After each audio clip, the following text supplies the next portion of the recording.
Hi, I'm your host, Alison De La, and today I'm holding Trek space for the mothers who are not our mothers and serve as our aunties, grandmas, and community elders who help raise us up.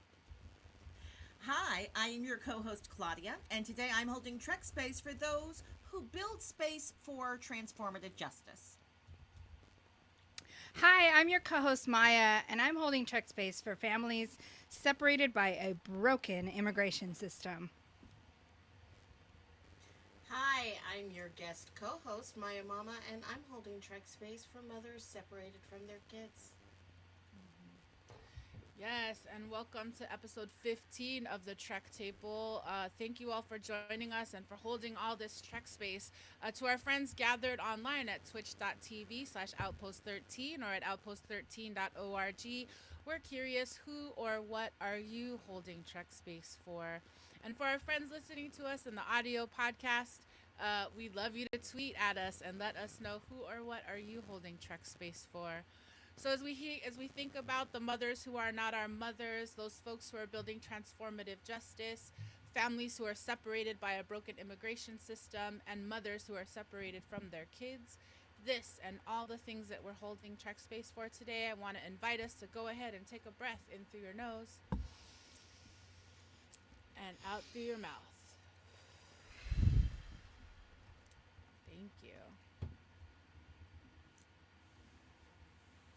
And our opening track for this episode is titled Chicana Skies by the band Quetzal, off their album Quetzal. You'll be hearing several tracks by Quetzal throughout this episode of Trek Table. Follow them at Quetzal Music on Instagram and see our show notes or the chat for a link to their merchandise and more. Yes, and welcome. Today is Sunday, May 9th, 2021. That is our star date. We want to say thanks for joining us for this Mother's Day edition of the Trek Table, episode 15. 5 is one of my favorite numbers, so I'm super grateful for it to be an episode ending in 5 today. We want to say thanks so much for tuning in to hear thoughts, opinions, and reactions from women of color about Star Trek. We're super excited to jump in today. And today we just want to, again, honor all of the mothers, say what's up to the mothers here on the Trek Table, Maya Mama, our producer Minda, and our previous guest, Lee Gaia, and other folks. So we want to say thank you for that. Of course, all the mothers who are not mothers, we see you and your work. And all those folks who help to raise babies, movements, and give us new ideas and new aesthetics. We want to also give explicit love to all of the mothers of Michael Burnham. No spoilers here. We're just going to name them all. Gabrielle Burnham, Amanda Grayson, Captain Georgiou, and Emperor Georgiou, depending on how you feel. So many mothers, so many things to talk about. We're going to talk about this episode, season 1, episode 14, the war within, the war without, the war within. I always want to say in first, but they start with the out. We're going to look at some character arcs and look at what's happening with Tyler, with Burnham, and with Stamets as we try to deal with what's happening. Plus, Disco's jump back into Prime Universe, and we're still 9 months into the Klingon War, so lots and lots of business to discuss. And we just want to let folks know that today, as we talk about this episode, we want to give you a content heads up and warning and just say that we might need to talk about some torture or rape or abuse in these episodes, so we hope that you will do what you need to do to take care of yourself in these convos. And as you think about that, we're going to jump into a little bit of 20 Pesos by the band of Quetzal.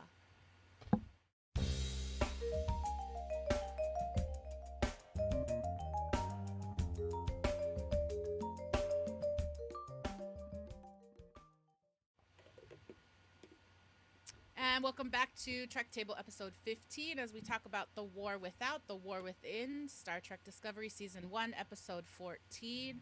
Lots of 14s and 15s today. We are going to jump into this episode very quickly. We're going to do it a couple of different ways. We're going to try popcorn recap. Our friend Satterfield in the chat likes to say we may not make it, but we think we're going to do it in 2 minutes today. It's Mother's Day. Let's see what we can do. We're also going to jump into some Trek Table questions from Claudia. Also explore the drama that comes with Discovery design. Maya's going to lead us through a little bit of Space Runway and the looks that we're going to get today. I'll help us braid it all together with some thematics. We'll have a spoiler zone with some doodles and some season 2 spoiler thoughts, as well as some signal boosts of our favorite women of color content creators, our final thoughts, and our gratitude today. We honor that people may be on their own journey of viewing Star Trek Discovery, so we'll only discuss the things that we can remember have been unveiled up through Season 1, Episode 14 of Star Trek Discovery. Yes. All right. So we've heard a little bit about what we're holding Trek Space for. I want to go around and check in a little bit more intimately with the Trek table assembled today. So I'm going to ask you, share your name, pronouns, any access check-ins, and just so people have a sense of where we're coming from at the table today, how do you identify as a Star Trek fan? Claudia, can I ask you to go first? Hi there, I'm Claudia Alick. Let's see, gender pronouns, they, their, she, hers. My access check-in is I'm a black woman with a brown afro sitting on the deck of the Star Trek, or the original Star Trek Enterprise. And my access check-in is that I have a muscle disorder. So sometimes I might pull a face. I am very rarely pulling a face at something somebody said about Star Trek. And usually I'm pulling a face because one of my muscles is pulling me. So, other than that, all of my access needs are met. And I'm generational Star Trek. Awesome. And welcome, Claudia. Maia C. Maia, can I invite you to go next? Yes, hello, I'm Maia, Chinchilla, and I go by she, her pronouns. Most of my access needs are met. I'm feeling a little allergy sneezy, so I'm hoping I won't sneeze into the microphone today. But I am wearing my new disco t-shirt. That was a gift, so thank you. And also I have some pink eyeshadow. I'm trying to play with really graphic eyeshadow looks for also another project I'm working on. So I identify as Star Trek Light, Star Trek Femme, heavily sci-fi curious. Great to be here today. Amazing. And thank you so much for checking in. All right. I'm super excited. You heard her during the opening, but I want to welcome back a family member, guest of the show, our guest co-host for today, Maia Mills-Low, a.k.a. Maia Mama. You even have a mama in your name today. I so appreciate that. If you're just joining us and meeting Maia for the first time, Maia is a digital producer, podcaster, social justice activist, an administrative maven living in Tacoma, Washington. She would like to acknowledge that she lives on the stolen lands of the Puyallup people. Welcome back, Maia Mama. Can I have you check in with your pronouns, access check-in, and of course, how do you identify as a Star Trek fan? Awesome. Well, I'm Maia Mama. I use she, her pronouns. See my access check-ins. I am a black female presenting. I have a lot of really fun colors I did with my eyes. Right now, apparently, my roommate decided to feed my dogs right now.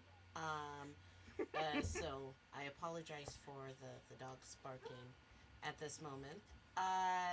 They should stop pretty soon. I identify as generational Star Trek. Amazing. Even the dogs want to get on air with us. I'm not mad. I'm not mad that we record a live digital show every Sunday. So that's part of the excitement and the joy. If you're joining us in the chat here on twitch.tv/outpost13 or at outpost13.org, you're going to get the unfiltered sound as we make this show together. So I want to say welcome to Maia Mama and, of course, your dogs. I'm so glad they're being fed. You know, everybody deserves food, so I'm super happy when people get fed, and dogs. And can I note, also you seem to be wearing an Uhura-inspired top or dress. Is that correct? I am wearing a Starfleet uniform from the classic Star Trek. It's the only Starfleet uniform I own. But since they're back in the Prime universe, I wanted to embrace that with my clothing choices. Mm-hmm. And in the timeline of the show, Star Trek Discovery, this moment in Discovery happens about 10 or 15 years before what we know to be the original series. So you're right in time and universe relationship. And we're definitely going to talk about that today. I'll close us out in this check-in and just say, hi, what's up? I'm Allison. I also go by Dayla. My pronouns are she, he, they, and Dayla. Just to give a visual description, I'm a Filipinx mixed race person. I've got blue hair and a bouffant today. I'm sitting in front of a Filipino malong. I'm a light-skinned brown person, and as I wave my hands and gesticulate and talk, you can see the flares of my bright blue nail polish. And I come in as a Trekkie, Trekker, Trekhead. I have loved Star Trek since Next Generation. And I started this show because I love, love, love Discovery. So that's where my minutia and my canon knowledge leans a little heavy. All right, so we're so happy to see everybody here today. We're gathered, and now we're about to jump into this episode. We're near the end of season 1. We're about to talk about the show. And as we do, we just want to honor the Trek Table Agreements. So we want to welcome all who enter, whether you're a newbie or you were raised in a Star Trekking generational family, welcome. Let's build space together. Whether you use Trek Table as your nerdy exploration or even a part of your self-care ritual, Trek Table is a weekly space to put down the world for a second and come into Trek space. A space for Black, Brown, Indigenous women of color to be a fan, a geek, a nerd, and explore the vastness of the Star Trek multiverse. Yes, Trek Table is also a place for our allies to come. We see you allies in our chat. Allies are going to come, engage, and explore with us as well. And this is an opportunity for us as allies to each other and the allies who are here for us to hold space and focus on insights, perspectives, and experiences that we may not be familiar with. And now that we're all here, we remind you that we seek to build an environment of mutual respect and listening in our room and in our chat. We understand that we're going to disagree, and sometimes that's a lot of the fun, but there's enough hate going on in the world, so please keep your phasers on stun. Amazing. All right, so let's breathe in all those agreements, everybody, because we're about to dig in. Go ahead, take a big breath in through your nose. And relax your shoulders. Exhale out through your mouth.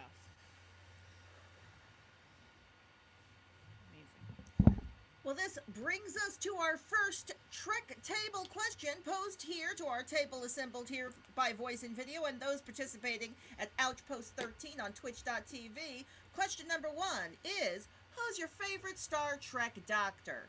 Possible answers. A, Dr. Pollard. That's the new doctor we're meeting today, but she's the best doctor.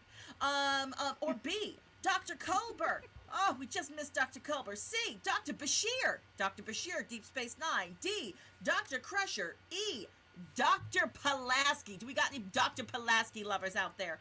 F, Dr. McCoy. And G, fill in the blank. There's a lot more doctors I could have listed. I couldn't list all of them. So G, fill in the one you think is the best doctor.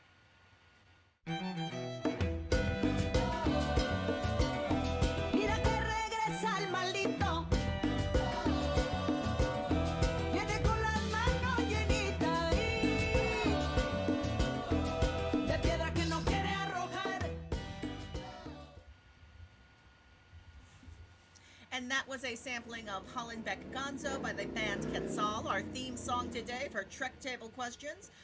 And our Trek Table question number 1 was, who's your favorite Star Trek doctor? We listed several options. A, Dr. Pollard. B, Dr. Culber.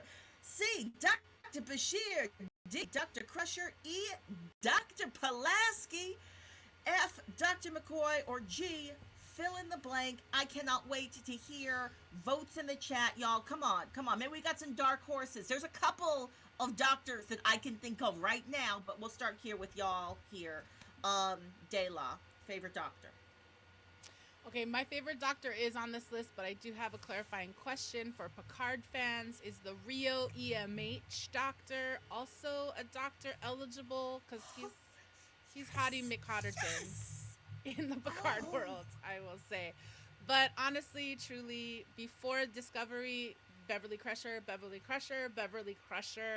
And I have to say, lovingly, Dr. Beverly, you've been replaced by Space Daddy Dr. Culber. It's a long answer for me. Maia Mills-Low, who's your favorite doctor? Well, so I think this is like a complicated question. I think I would choose Dr. Culber as my personal physician, just because of his empathy and his kindness and also his comprehensive medical knowledge. That would just make me feel really good. But I also like Dr. Phlox. Ooh, Dr. I just Phlox. like Dr. Phlox, too. Yes.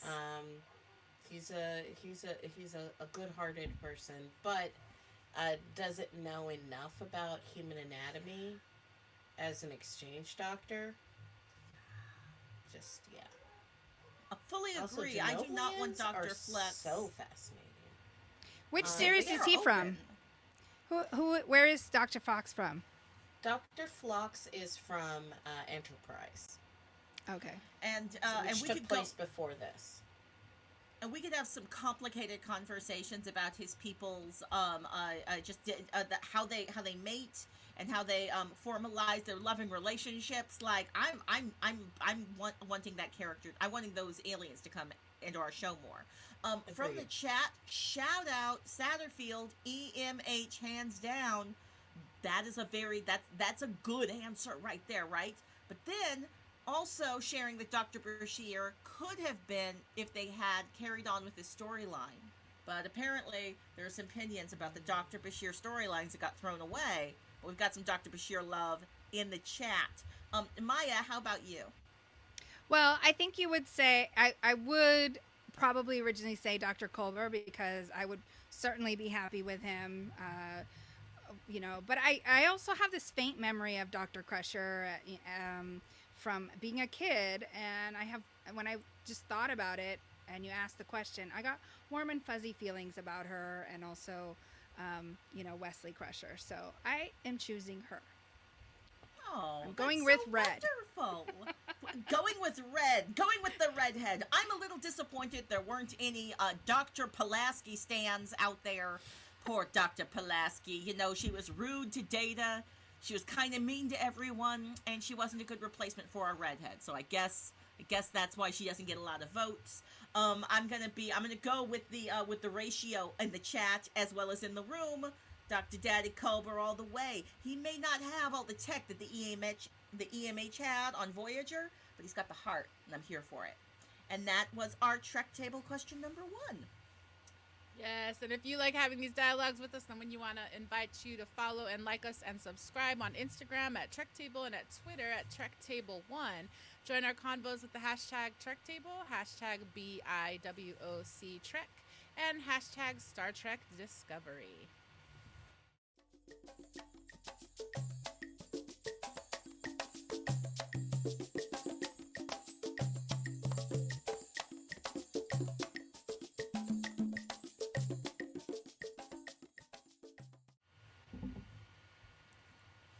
All right, and if you are a regular watcher of the Trek Table, then you know that theme song Matanzas means it's time for us to try our hand at Popcorn Recap. As we get ready to do, I also want to say a shout out to our Trek Table mom, Terry. I forgot to say your name earlier, Terry, so welcome. Thank you for all your love and service. We're going to try to do this for you and all the mamas out there. All right, so Trek Table Popcorn Recap. The game is simple. We have 2 minutes to share chunklets of plot from this week's episode. And today we are talking about Star Trek Discovery Season 1, Episode 14, The War Within, written by Lisa Randolph. Yes. And we think that Popcorn Recap is going to be funny because Maya is a Trek newbie, sci-fi curious. Mama Maya and Claudia are generational Trek fam, and I love minutia. So we wonder, can we get it done? Brandon, please set 2 minutes on the timer. Episode 14 and 2 minutes on the clock. Can we get it done? Incoming transmission. Okay, so Giorgio is all over Saru, and then he's mad at Burnham for keeping the fact that Kelpians exist in the mirror universe secret. But then he takes Giorgio and he wants it to be kept a secret, so he's like hush hush hush. And then Burnham admits that she saved Giorgio because it was an emotional reason. Saru tells Burnham that Tyler's alive and L'Rell saved him. Burnham will not visit Ash unless she is ordered. Yes, and then so after she doesn't have to see him, she leaves, and Saru's like, all right, tell me about Ash, Dr. Pollard, and she's like, well, he's both Klingon and human, and then he's got all this fine muscle stamina, what is that? And then Ash, he remembers everything, and he's looking all sad and defeated, and he wants to be put in the brig, and he feels like he's unforgivable, and he has all this regret, and Saru's like, I don't see Voke anywhere, that's who's responsible, don't worry, boo, we're not gonna lock you up, but wear this bracelet. Admiral Katrina and crew beam on the ship, all on the offensive, and Sarek gives Saru a rough mind meld and then tells all that Saru is cool and Lorca is dead. Admiral Katrina catches them up on the Klingon suicide missions that's killed many civilians. They will use the cloaking technology fix that they hadn't sent to everybody, but it might be too late for Starfleet. They are fighting 24 different enemies. Cornwell assumes command, and they head to the only safe spot, Starbase 1. Okay, so they're on their way there, and Burnham's like, oh, real quick, let me show you this one thing. And it's like, hey, check it out, Mirror Universe Empress Georgiou, huh? And like, and Georgiou's like, take me home. And Cornwell's like, we don't know how. Also, we're at war, so like, be our guest, we guess. Like, make yourself comfortable. And then like, later on, like, Ash and Stamets run each other in the hall, and Ash is like, I'm so sorry. And Stamets is like, you better be. Feel bad forever. And then like, later on, Ash is in the lunchroom, so alone and sad. But then Tilly's like, let me sit next to you and help you out. Everybody else comes in. No. Okay. Aw, I did too many details. It's a chunky episode. Yeah. It's a lot took place in this episode, so we're gonna give ourselves one more bite at it. I think I actually got myself to a kind of a completion point because I was saying that Tilly brought everybody to have lunch with Ash. The end. Maya Mama, do you wanna take it up from there? You're so close this time. Okay, so Bryce, the communication officer, he calls the base, but it's all blown up. 80,000 dead. Then Admiral Katrina's all shook, but Saru orders them to zip away. Admiral Katrina wakes out of the shook, goes to the brig, sees her old homegirl from the Klingon prison, now in the Starfleet prison. She's like, how do we fix this? L'Orel's like, you must defeat us. We will not relent. And Georgiou gives advice to Burnham on how to beat the Klingons, that they got to go to Kronos and destroy all the military locations. Easy, right? Cornwell agrees. Then when Burnham suggests this plan, but Georgiou and Sarek chat about parenthood, and then Georgiou tells Sarek how to really beat the Klingons. Oh, right. Okay. So the last thing that happens in this episode is that Stamets totally terraforms an entire moon, and they're going to use all those spores to like go to Kronos, the Klingon planet, to like beam inside of it somehow. And then like the last scene is like Georgiou having had a full makeover, and now she's posing as Captain Georgiou because like Sarek and Cornwell are like, you're going to be in charge, and you can tell Burnham's like, she's in charge of all of us, huh? I made this happen. Okay. Mm-hmm. And that's the end of the episode. Yes, and even though we didn't get to summarize it in 2 minutes, we thank you all. Satterfield, we tried. Maybe next week, like final episode, a lot of business is going to happen. We might extend it beyond 2 minutes. We'll see. We'll talk to the timer keepers. But if you want to read this act by act breakdown, if you want to see some details, Sue over at Women at Warp did a breakdown of this episode. We're going to drop the link in the chat and in the episode notes so that you can get your detail by detail breakdown. And that was Popcorn Recap for Season 1, Episode 14, The War Without, The War Within.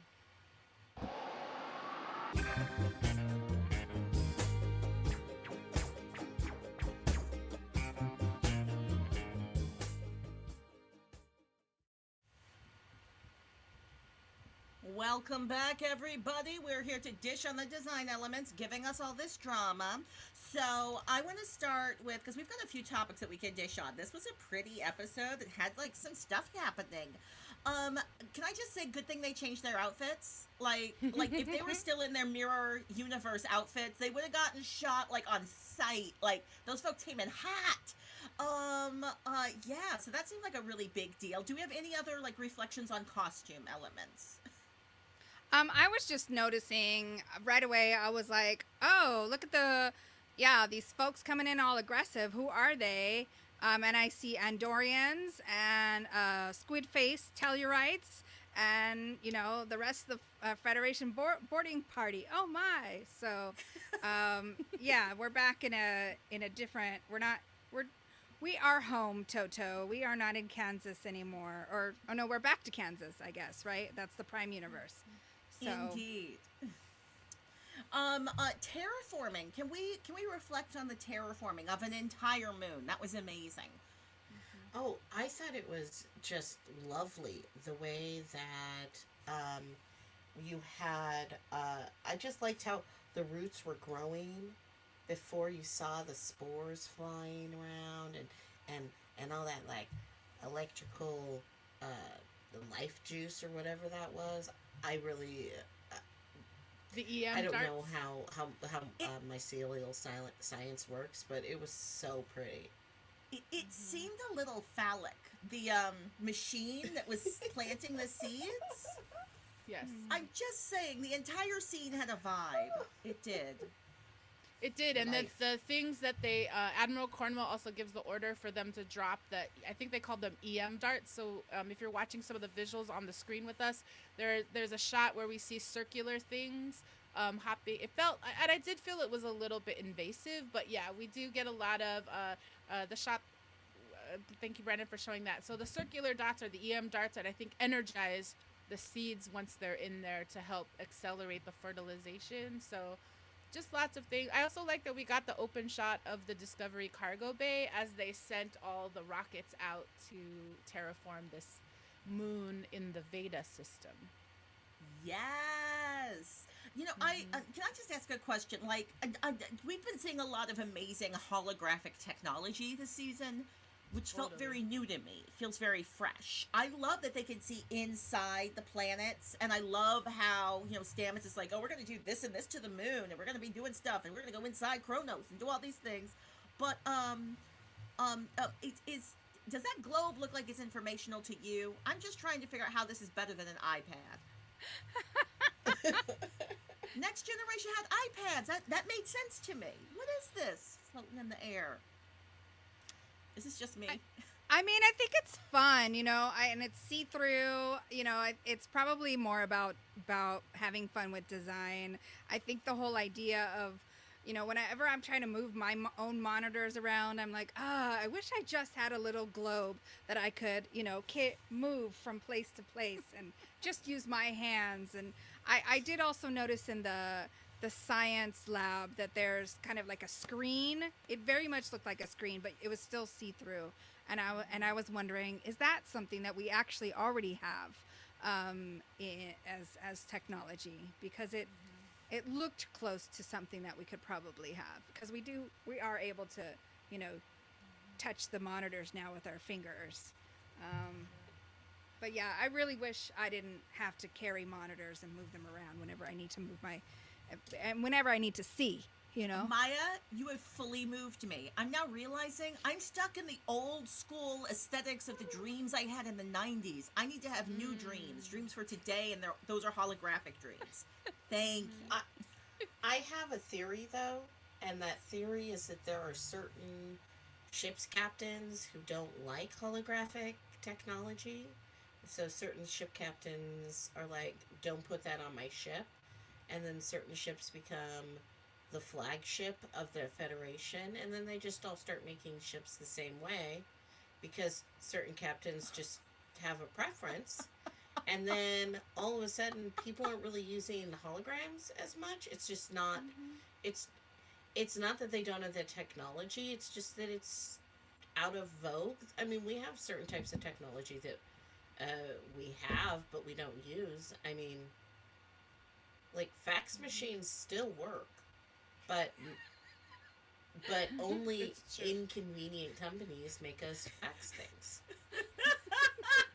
Well, and I want to say that my vote for the holograms are cool. Like, I want it. Well, just first of all, I want to vote for holograms, like, because Gem and the holograms. But a different series. Okay, so there's this moment when they're in the Discovery War Room, which has the circular table, and Admiral Cornwell is like updating the disco team, and we're seeing, so in one shot that we're gonna see on screen for folks who are watching us on screen, we see all the red dots of like what the Klingons have done, but this is also where Cornwell is telling us like what has happened. And the last thing I want to say that I think is really interesting is she does visuals in multiple parts of the room without wall monitors. So she's throwing up holograms on her left side. She'll walk around the corner, and then she talks about 11,000 people on the starbase. Bump, bump, bump, bump. Another hologram. So they're definitely trying. I mean, it wasn't just a director choice. I definitely felt like if I were in that room, I'd want to be able to look in different places as I absorb the gravity of where we are at this moment in the Klingon War. That's incredibly helpful. Y'all have moved me. I've been completely moved. I am now a hologram convert, and also, Mama Maya, your headcanon was amazing, and now you've completely resolved the reason why I don't see holograms more in the future. I'm like, that actually made a lot of sense to me. I was like, wow, I think that's how it would play out if Star Trek was real. It's not, though, and that's the note we're going to end on our Star Trek design. We can't wait to come back next week, though, to talk about the final awesome design pieces of our finale. Yes, yes. All right, so we are going to remind everybody that you can follow us on facebook.com/TrekTablePodcast. And it's not going to go up on our screens, but I do want to say we are inviting friends to visit our new YouTube channel, the Trek Table Podcast. We actually uploaded last week's episode, so if you'd like to check us out, share with friends to be able to watch us, we'd love to have you join us there. And as we head into our musical break, Trek Table question number 2. What parenting style would you thrive under? Prime Sarek and Amanda Grayson, or Empress Georgiou and whatever partner she had at the time?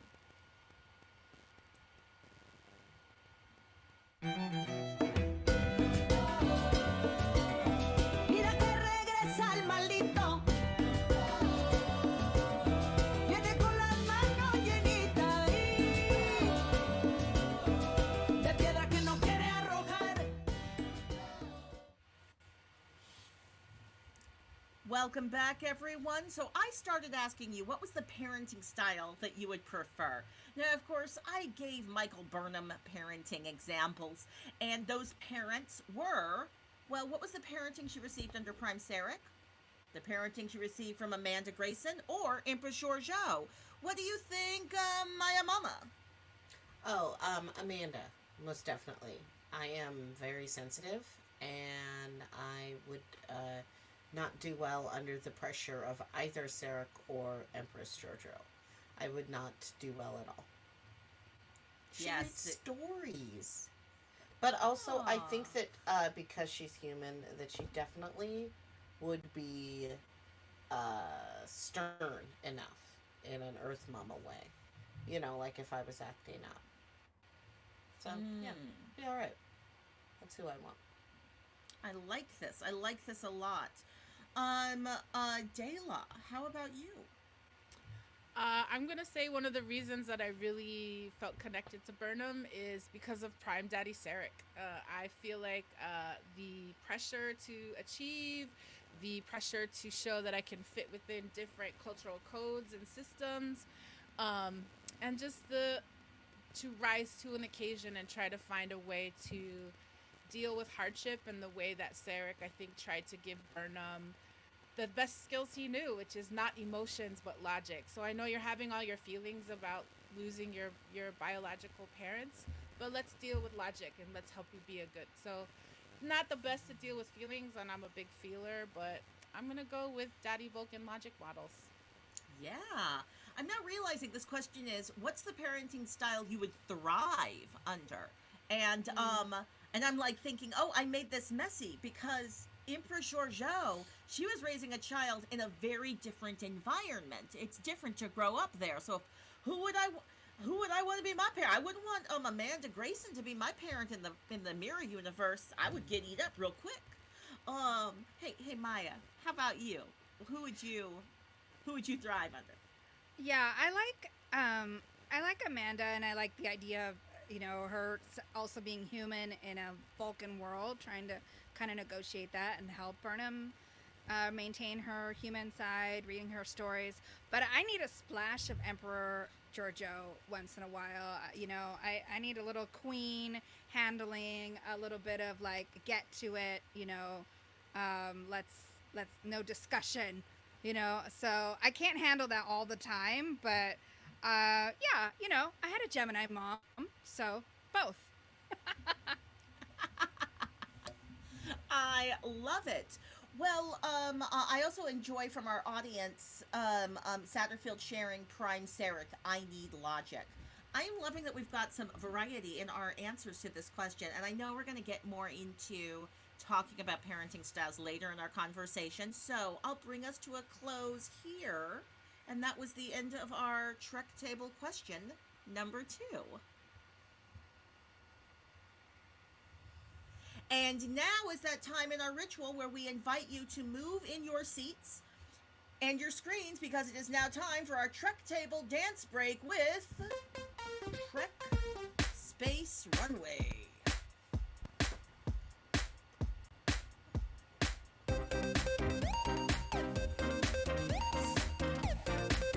Some of the eye-catching looks from function of fashion in the 23rd century. Space Runway. Welcome to Space Runaway. This week we are doing some highlights from Season 1, Episode 14, and we have 7 looks today. Starting with number 7, Transporter DJ Saved My Life, make it a confidential comeback. He's back on the reprise of our favorite Transporter DJ Saved My Life song. This crew member, man of color with his luscious curls and simple disco blue jumpsuit. But if you blink, you might miss him. And as ordered, he whisks away Emperor Giorgio into guest quarters with a flick and flash of his fingertips. Saru makes sure to check in. Transporter DJ, I need you to affirm that you can keep it confidential and deny any trace of a Terran Emperor on sight. What say you, sexy? Aye, Captain, is his only reply. And number 6, Dr. Pollard stepping into the med bay to address the Klingon in the room. It's not a new uniform, just the medical whites with silver accents and gray boots. This look is all business of medical, while Dr. P gets it done and helps Tyler and the rest of the crew. Thank you, Dr. Pollard, for holding it down on Discovery. We can't wait to find out more information about you. This is true. Look number 5, Tyler is back to being mostly Tyler with a sprinkle of Voke's memories and all the guilt. Wearing a light blue patient robe in the medical bay, Tyler is looking distressed and disheveled, but at least he doesn't want to kill anyone anymore. Recovering well enough, Tyler is told he can roam free on the ship, but first we're going to give you this black chunky bracelet with red lights to limit your privileges. It's cute, though. And look number 4, Prime Sarek, wrapped in collared cloak and, is that pants? Prime Sarek in cloak and pants, check it. As Papa Burnham, Prime Sarek is back rocking the Vulcan chin-high collars and woven textured fabrics. Check the detail in the collar and the knee-length wraparound cloak made of a leather-like weave. Structure meeting function is only logical. Look number 3, Tactical Admiral. Admiral Cornwell is in her special issued Admiral Tactical Vest with the gold neck piece and her shiny Admiral badge. Later, we see her in the middle of the night unzipped but stressing out in her tank top about how we're going to beat these Klingons and protect Earth.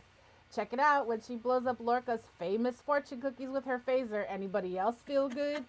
Because then she has a moment when she finds out my Gabriel is dead. And she was right to suspect something all along. Because that Gabriel was power-hungry Lorca, not her Gabriel. Look number 2, Background Crew. Shout out to the melanated augmented lady. We see you, background crew, in the cafeteria while the crew follows Tilly's lead to sit with a lonely, traumatized Tyler. We see a striking black woman crew member at the next table with copper, gray, and silver augmentation on her forehead, the bridge of her nose, and back of her head, accented with silver lipstick and a black shaggy bob. She's also wearing a short-sleeved navy blue Starfleet uniform with silver piping, denoting that she works in the science or engineering division. Electric lady, thank you for your service. We see you. Yes. And look number 1, Captain Mother. Terran Giorgio is back with the Discovery crew in the Prime universe with her silver smoky eyeshadow, dark filled-in eyebrows, and stick-straight angular shoulder-length blunt hair. But the resemblance to Prime Giorgio is remarkable, as many remark upon her return. So what do? Since they need a captain to battle the Klingons? Admiral Cornwell and Sarek pull a parent trap and change her into Navy Starfleet jumpsuit so she can pose as fresh-faced, undead Prime Captain Gigi with bright eyes, warm makeup, and a low ponytail with soft waves. I trust this will be an auspicious reunion despite their history. Now take your stations for your Captain Mother. And that's Space Runway for this week. Fashion, form, and function in the future.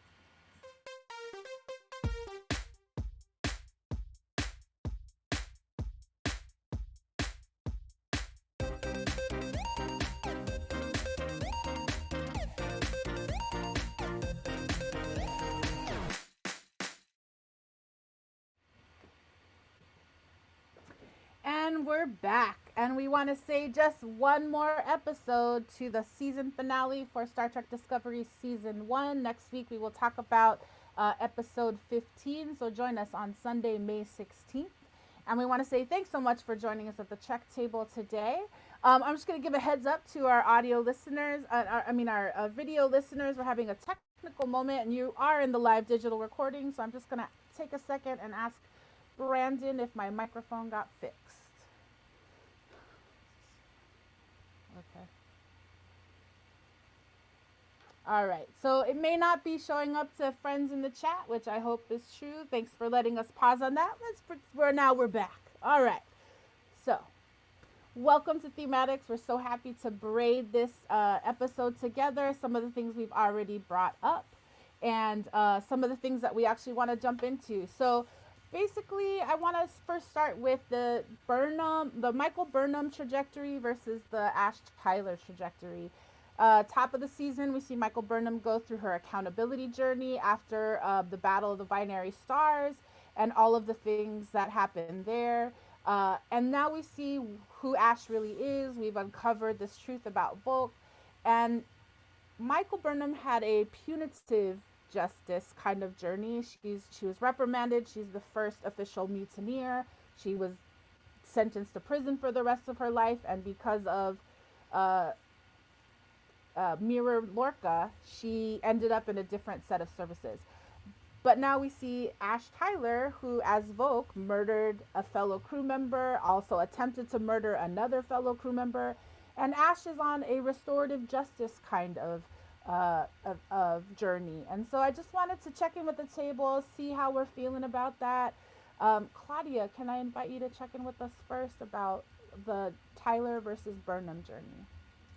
Sure. Well, yeah, I'm always trying to figure out what's the vibe of that the story's trying to tell me. Like, is the story trying to tell me a story about certain types of justice frameworks? And this season, I was getting different frameworks, and I was interested and confused by that.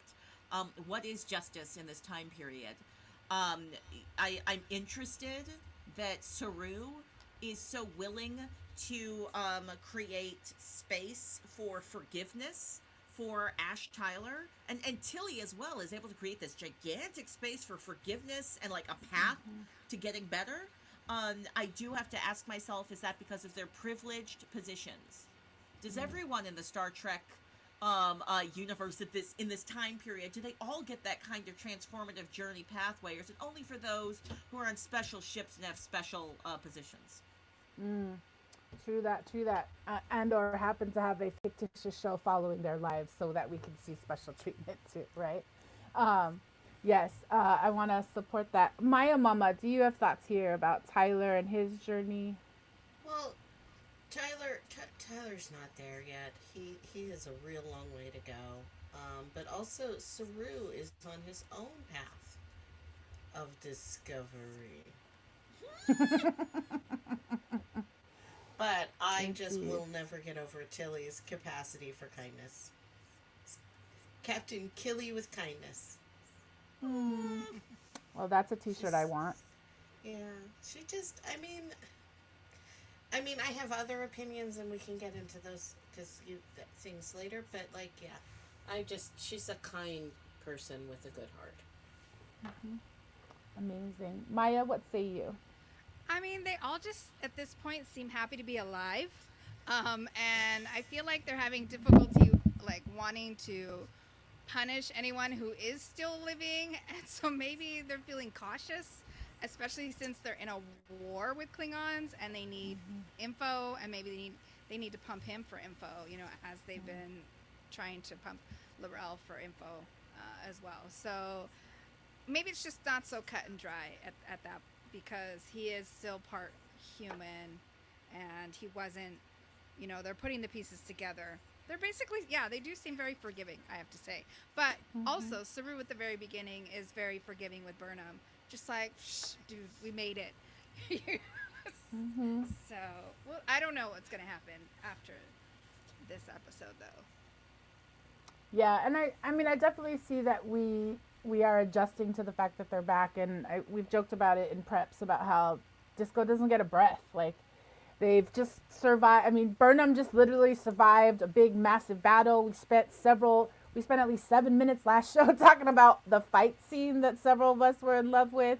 And there's no break. She's back. We're back in the prime, and now here's the things, and here comes Cornwell. So, yeah, it does kind of jump pretty fast. And I guess I just want to go back to something that I heard you say, Claudia, that I've really been thinking about, is like the way that Tilly goes to Burnham and is like, you need to be there for Ash. He's had this horrible thing happen and nobody's there for him. And I just feel like they didn't have a roommate convo where Burnham was able to say to her, like, he literally tried to kill me, girl. Like, this is not the same one who wanted to dance with me with love and happiness.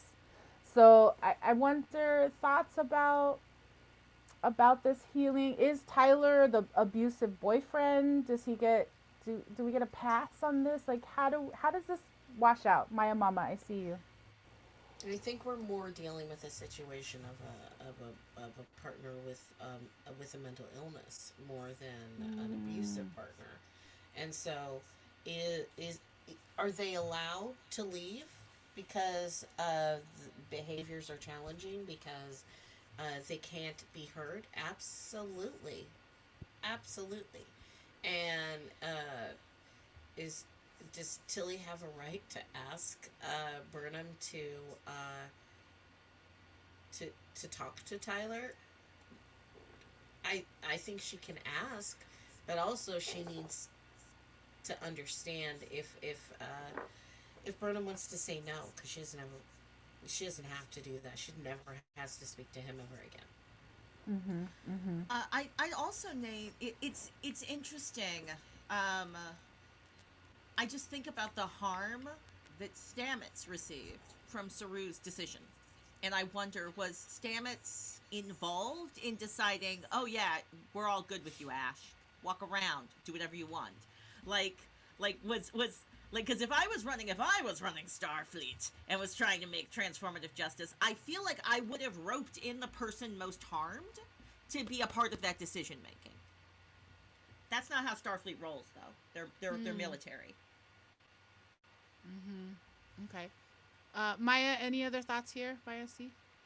I just think it was funny and important also that he really just put it out there that she fell in love with a Klingon.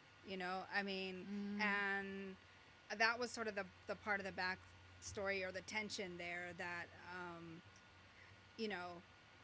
that her parents were killed by Klingons, and it's also kind of what propelled her to betray Prime Georgiou. So, yeah, and then also, he was trying to read her hesitancy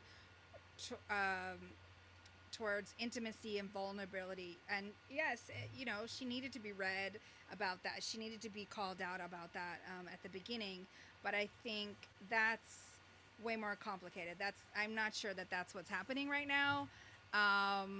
But yeah, trying to kill your boo is bad. Killing, other people to hide that to be revealed is also bad. So yeah, she's allowed to say boo bye. I mean, I feel like we're floating into the conversation that's like more about like what was up with their relationship, because I gotta say I have never, like, the way they fell in love was so sexy, like, just, oh my gosh, all those different, like, the time travel kiss and the Pavin kiss is so sexy, but their relationship dynamic is not healthy. He really, I think he loved the dynamic when he could pretend that he was the one that was actually good and she was the one that had problems. But now that he's so demanding, and I don't like him. I think I think he stank. Well, I'm not into Ash. Tyler is very dominant, and that's not the kind of partner that was best or is best for Burnham. She doesn't need someone to dominate her. She needs someone to care for her. And let's be clear though, she did not break up with him because he tried to kill her. She didn't break up with him because he's Klingon. She broke up with him because she told him, if there's a problem, yo, I'll solve it. Check out the hook one more DJ Revolve said. Yeah. That's why. But he betrayed her, but she would have been on his side and she would have helped him even after he had killed Colbert. Even then, when he knew that that's what he had done, and he did not tell her. And that's why she broke up with him.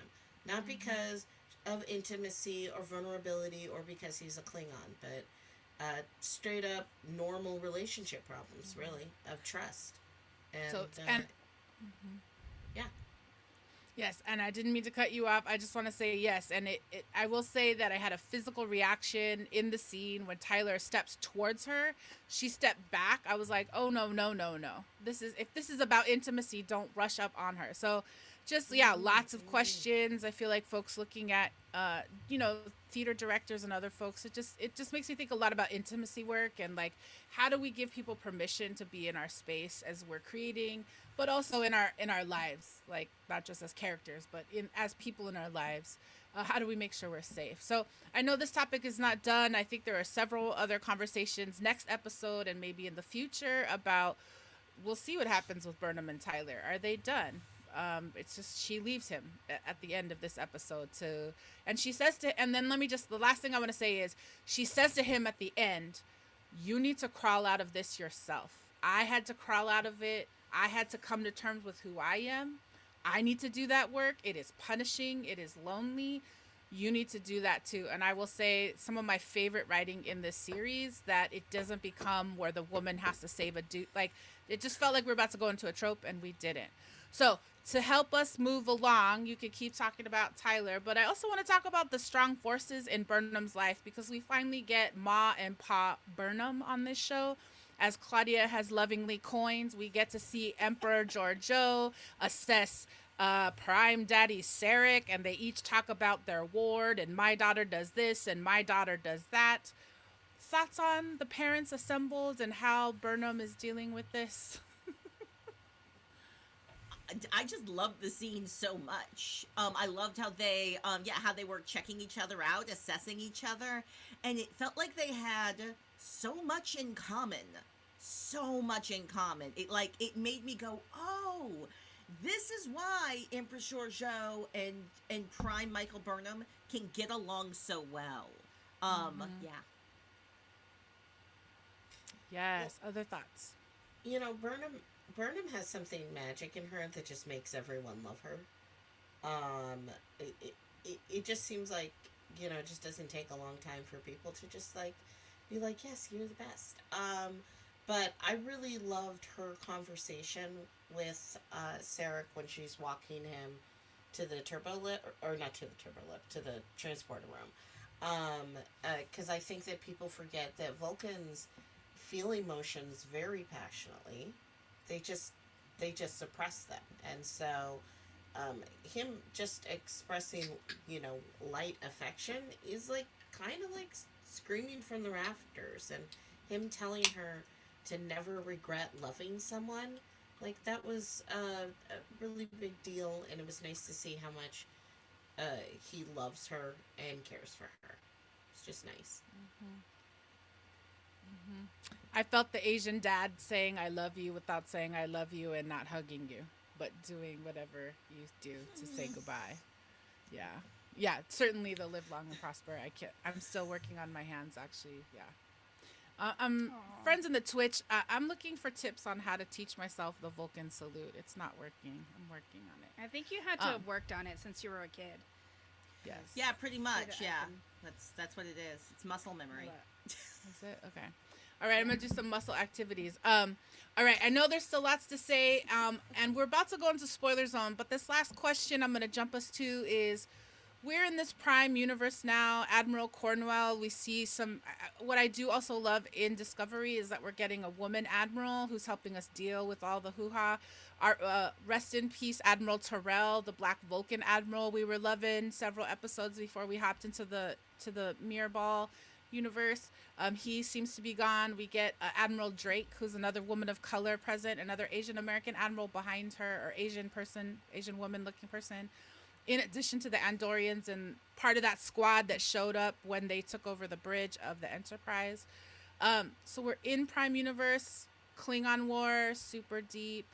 And we find ourselves in this quandary about what is Starfleet really going to do. And Claudia, you were sharing some interesting insights with us in the prep about how, for you, this is just an echo of what we got foreshadowed in the beginning of the season. You want to talk a little bit about that? Sure. Yeah. Well, in the very first episode, what do we have? We've got Sarek giving his daughter some bad advice. He's like, oh yeah, no, the first thing you should do is be violent and blow them up. And then what do we see him doing now? He's having a conversation with Georgiou where it seems really clear that Georgiou's like, yeah, no, we have to, like, I won by killing them all. You should just kill them all. And, like, you can see Sarek being like, that sounds logical. So, yeah, it feels like this is, like, the Vulcan hello all over again. Just, it's another, well, it's the Vulcan goodbye, because it seems like the end of all things. Yes, and I want to say there's probably more to talk about here, but I feel like we could do this a little bit in the spoiler zone, because there's some things to this battle I want to connect to questions I have as we think about season 2. So I know Maia is going to join us in the spoiler zone a little bit today.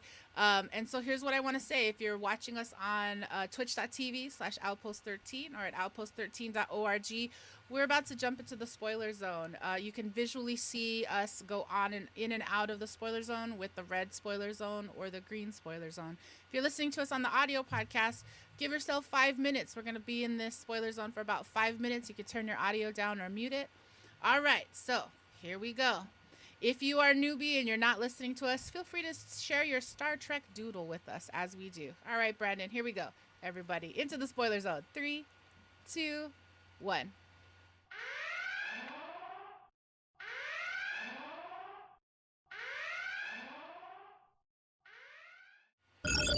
Incoming transmission.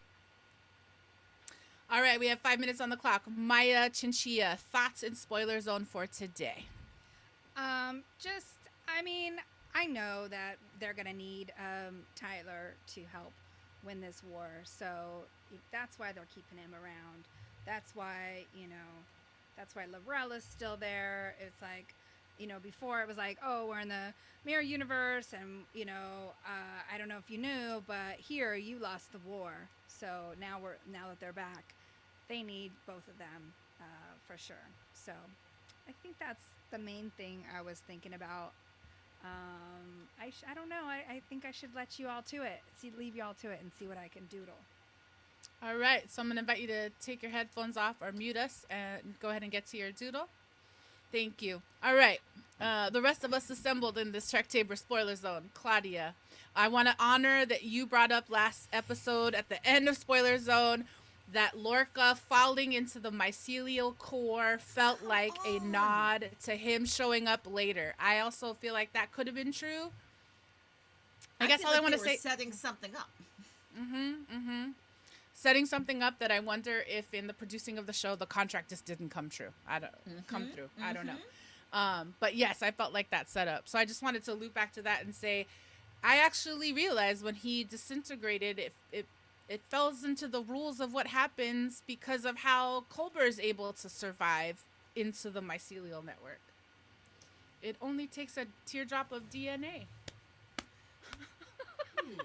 But My mama, Claudia. but also I just can't see Lorca being somebody who would even like cooperate with anyone in the network and would probably get eaten pretty quickly. Also, I just want to mention we are like one episode and one season from book, and I just You are so over Ash. We have one more season of Ash. Like I got the taste of Ash in my mouth. I'm like, I've been over you. I was there for the beginning. Like for the falling in love, I was there for it. I'm so over it now. see. No, I was not at the now. As much as I thought that like Khmer was like hot, and it was, I was never on board. It always felt weird. You know, like when your friend gets together with that perfectly nice person and you're like, I mean, I never really saw it, but I mean, good for them. I'm glad they're two really nice people, and I'm glad that they're together. But I just never saw them. I never saw them as a couple. And then it seemed like they were like, oh, here's two people. We're going to smush them together. I mean, they did have a reason, but I just can't wait till book. I love book so much. Can I ask a question? So we know that Laurel is pregnant right now because later comes the child. Do either of you know off the top of your canonical heads how long the Klingon gestation period is for pregnancy? I don't remember, but that was very thoroughly explored in Star Trek Voyager. So, like, I know that math has been broken down a lot. Okay. I just remember there was like some stuff involved, and now that you've mentioned this, but no, that was a human Klingon mixed. I don't know. I don't know the answer. Okay. So yeah, friends in the chat who are listening, how long is the Klingon gestation period? Because Laurel's in prison now. She's already seen Voke. When was their last conjugal visit? And, you know, I know that in this next episode, Laurel is going to do some things and get a reprieve, but the baby is gestating. I realize that as I'm watching these scenes, I'm like, the baby's there. I gotta say, like, I feel like, this show has given us a lot of really interesting female leaders, and Laurel's path and story. We're gonna get more into it in season 2 in a way that I think really honors what her journey was. We didn't get a lot of this. We didn't get a lot of those story beats, and season 2 is gonna give us more of those. I just read somewhere that it's 5 months, and that doesn't seem right. What? That doesn't make any sense to me. Unless she and Tyler had something going on. But I think that she did something with the embryo, maybe, when she found out she was pregnant.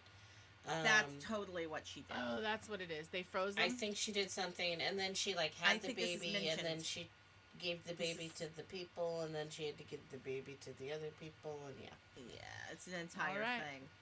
And Luz Vaminda in the chat is telling us Memory Alpha tells us that Klingon pregnancies run about 30 weeks.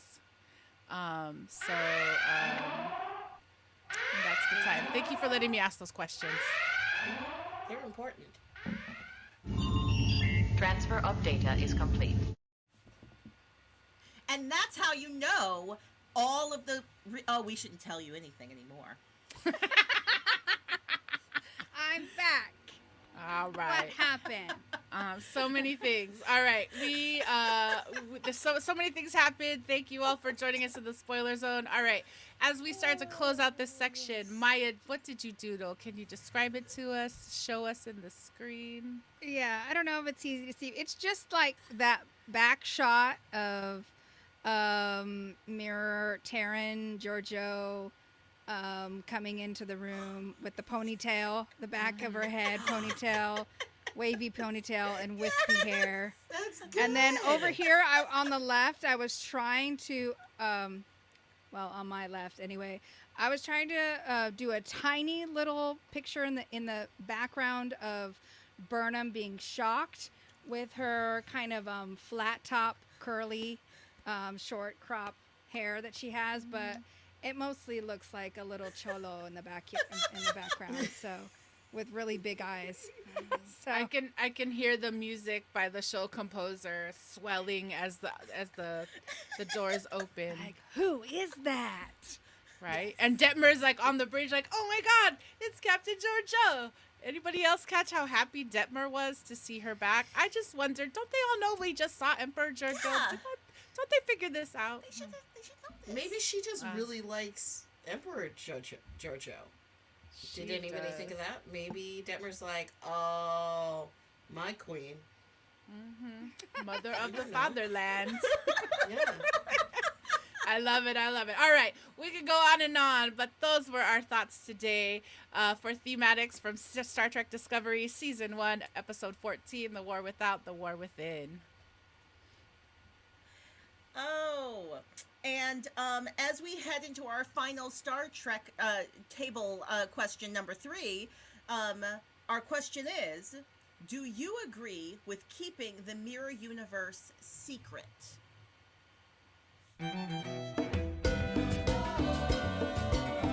Mira que regresa el maldito. Viene con las manos llenitas de piedra que no quiere arrojar. Hello, friends. So this is bringing us to our final Trek table question of the show. Do you agree with keeping the Mirror Universe confidential and secret?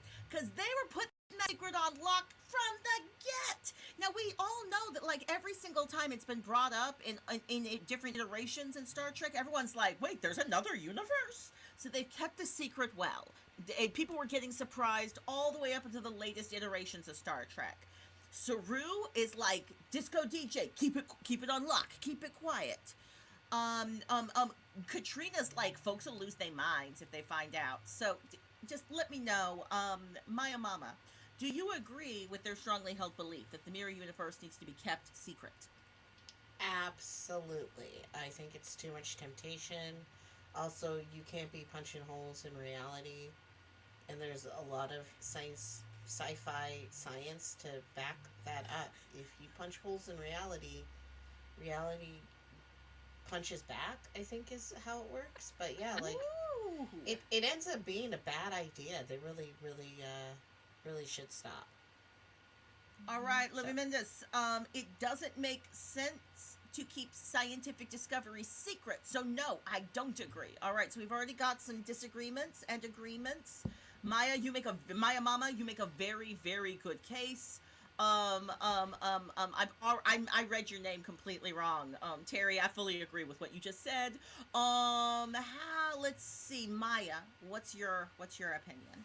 Yeah, I just think that it's a cause for drama to have to keep it quiet. I mean, I don't know. It just seems like it's going to be it's pushing the storyline for however long, especially Giorgio's there, you know. So it's not like a Harvey Mudd, or is it Harvey Mudd? No, Harcourt Mudd, where we just forget about him. Very different. You know, it's a storyline. It kind of was resolved. We never hear about that again. It feels like it's going to come up in some ways, and the people that know are constantly going to be having to maneuver that. So, you know, it's dramatic to keep secrets, but yeah, it's always bad.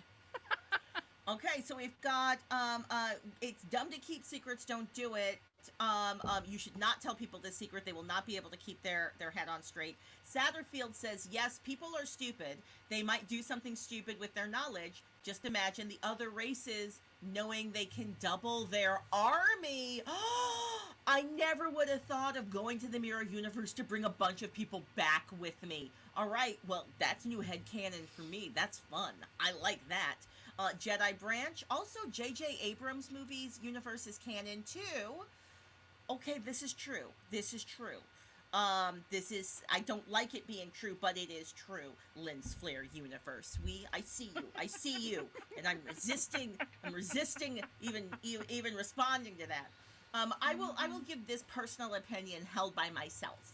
I think that it's dumb to keep it a secret, but that's me. I think it's just I think that they should tell the universe everything. there should be transparency in the universe and in the future. But I know that y'all don't agree with me. De La, I haven't had you weigh in yet, and I can see that I have given Maia something to disagree with. Star Trek fight! I want to see the Star Trek fight. Can I vote for that? That's my new actually not. pose. I hope you liked it. That's my new pose to be in a Star Trek fight. Star Trek fight! So Maia, what's your take? Maia Mama. No, I just changed my mind. I changed my mind. Y'all convinced me. Like, here's the thing: is that everyone knows that time travel is real and that you could do a whole bunch of stuff, but it's forbidden. You can't time travel, and so actually, yeah, they shouldn't be keeping it secret. You're right. I will jump in and say lovingly disagree. I will take the Star Trek fight. Pew pew pew. Here's my Star Trek fight pose. Oh no, it should be like. Ooh, that's good one. That's good. Okay, so here's why, and I would just say yes. And I'll just say I missed the Temporal Wars in the Enterprise series, so I guess I got to go back to that.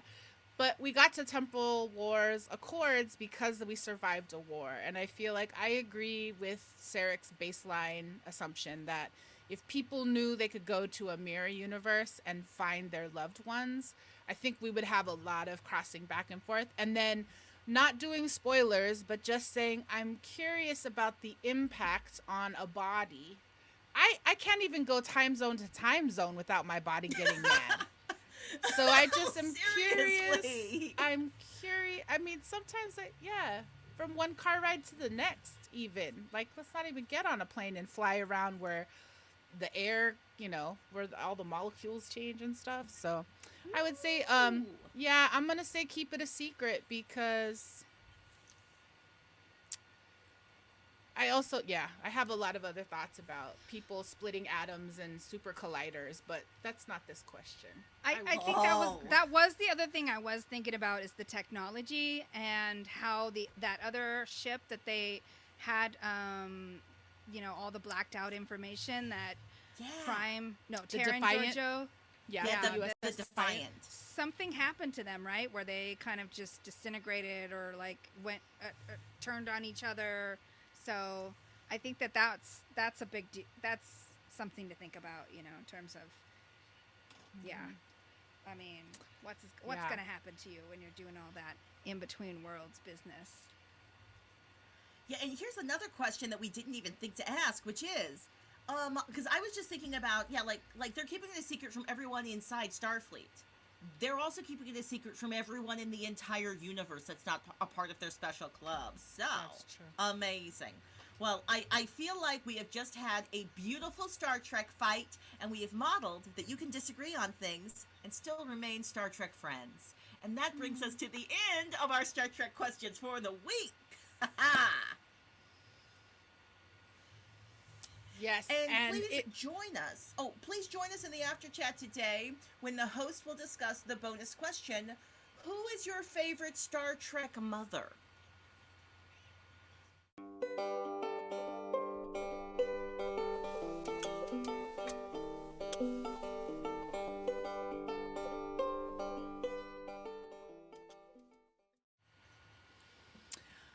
All right, and welcome back to the Signal Boost portion of our show. And I do see in our chat that one of our new friends is asking, can you call into the show because the combo is so robust?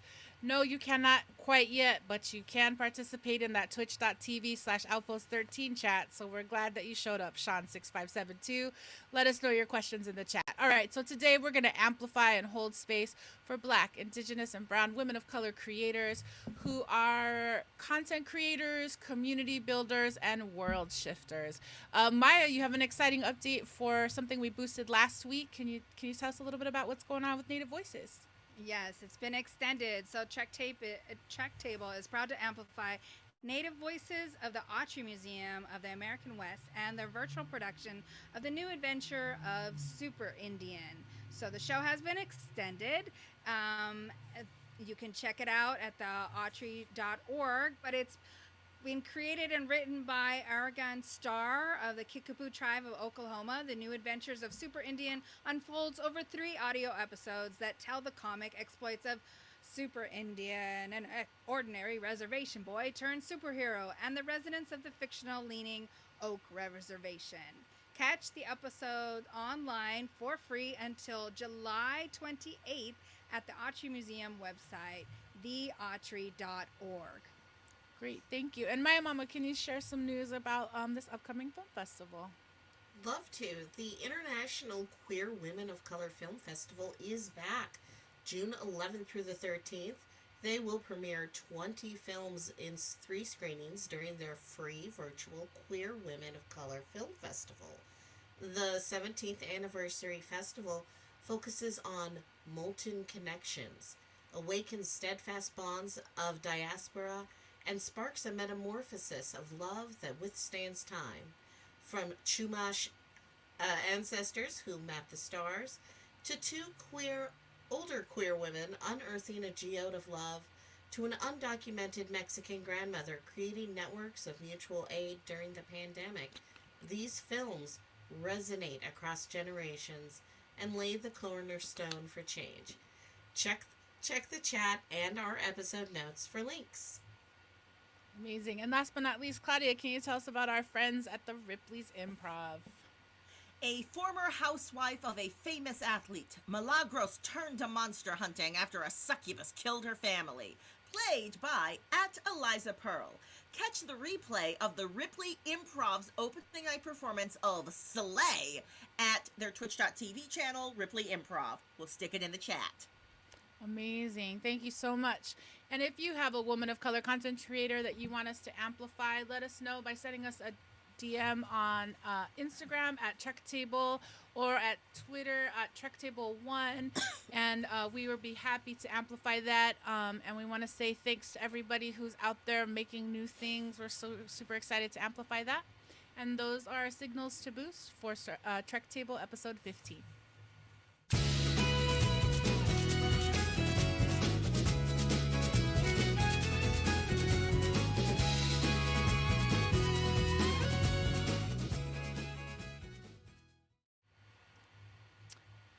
All right, and as we round the corner at the end of this show into our final thoughts, I want to say thank you so much for joining us. I'm going to invite Maya Chinchilla to go first. Your final thoughts on this episode 14 of Discovery, The War Without, The War Within. Yeah, so we find out that Ash Tyler, what really happened to him was sort of a species reassignment protocol.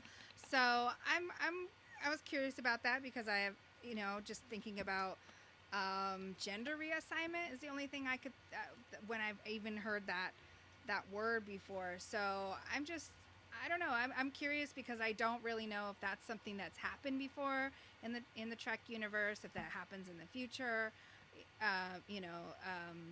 if it's pointing towards something. So I was just curious about that and how we could think of that as sort of a metaphor for, but the problem is that Tyler's not the one who chose it.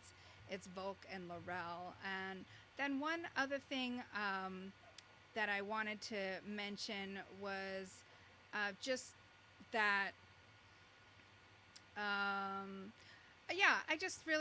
enjoyed the little robots, changing the design of the ships back and forth. So I hope we get to the dot 23s. Yeah, I hope we get to know the dot 23s a little bit more. Like what else do they do? So far, that's all I've seen them do is work on the outside of the ships. So, yeah. Awesome. Thank you so much. Claudia, your final thoughts for episode 14 of season 1 of Discovery.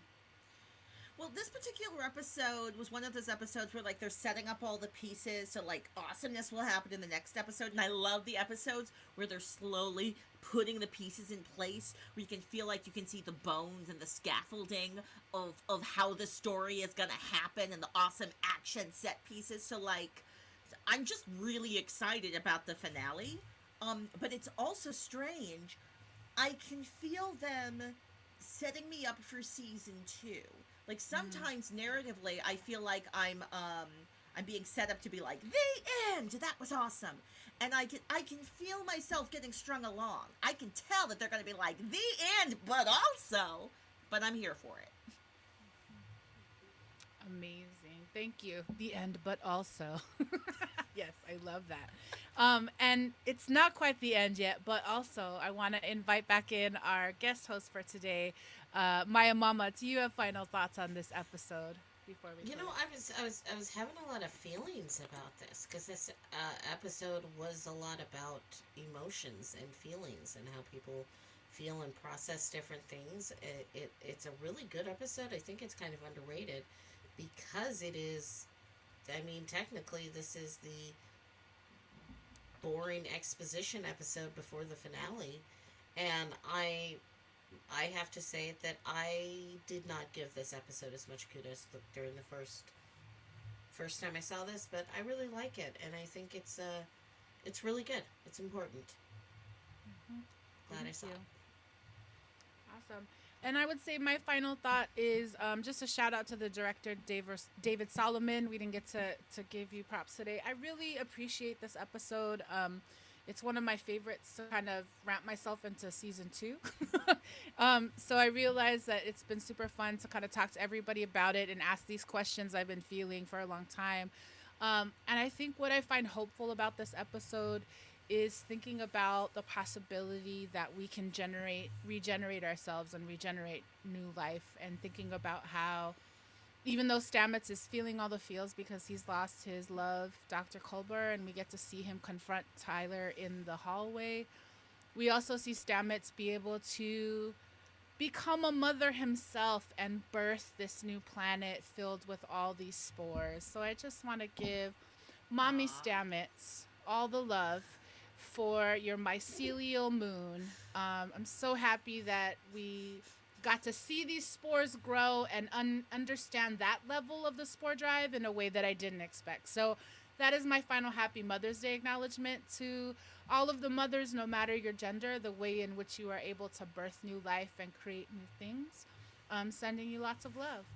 So those are our thoughts on Star Trek Discovery Season 1, Episode 14, The War Without, The War Within.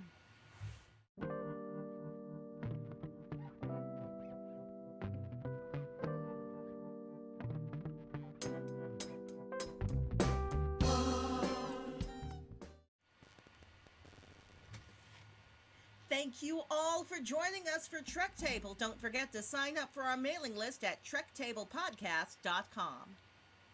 Yes, and don't forget to support us on patreon.com/TrekTable. And we want to say thanks for following us on Instagram at TrekTable or on Twitter at TrekTable1 on Twitter. You can also join our convos, #TrekTable, hashtag BIWOC Trek, and #Star Trek Discovery. Find Trek Table podcasts on iTunes, Spotify, Google Podcasts, and wherever you get your podcasts. Yes, and I just want to give thanks and gratitude in this gratitude section to our host panel today at the Trek Table. Thank you to Claudia Alick, Maya Chinchilla, and Maia Mills-Low. Thank you so much for joining us today on this special Mother's Day edition of the Trek Table, episode 15. Thank you for sharing your thoughts and insights with us today about this episode of Star Trek Discovery. As we started the episode today, we talked a little bit about what we were holding space for. Today, we were holding Trek space for mothers who are not mothers, who serve as aunties, grandmas, and elders, who help raise communities and movements and aesthetics. We're holding Trek space for families separated by a broken immigration system. We're holding Trek space for those who are building spaces for transformative justice. And we're holding Trek space for mothers separated from their kids. We'd also like to thank the Trek Table production team and executive producers Alison De La Cruz, Luzviminda Jadiwala, production coordinator Brandon Chang, artist coordinator Terry Hashimoto, social media manager Isil Borlasa, and our stage manager Ariana Michelle. Deep gratitude and thanks to Outpost 13 and their parent organization Outside In Theater, with extra thanks to Jessica, Paul, Matt, Tamlin, Danny, Arlo, and Alex. Thanks also to Geekish Network, our exclusive partner on Clubhouse. Thanks to Francis and Abe and Visual Communications. And thanks to all of our friends across the Star Trek universes. And finally, the deepest thank you to you, folks, joining us on outpost13.org or live in our twitch.tv/outpost13chat, or those of you listening on the podcast. Thank you for showing up to a conversation centering women of color in Trek.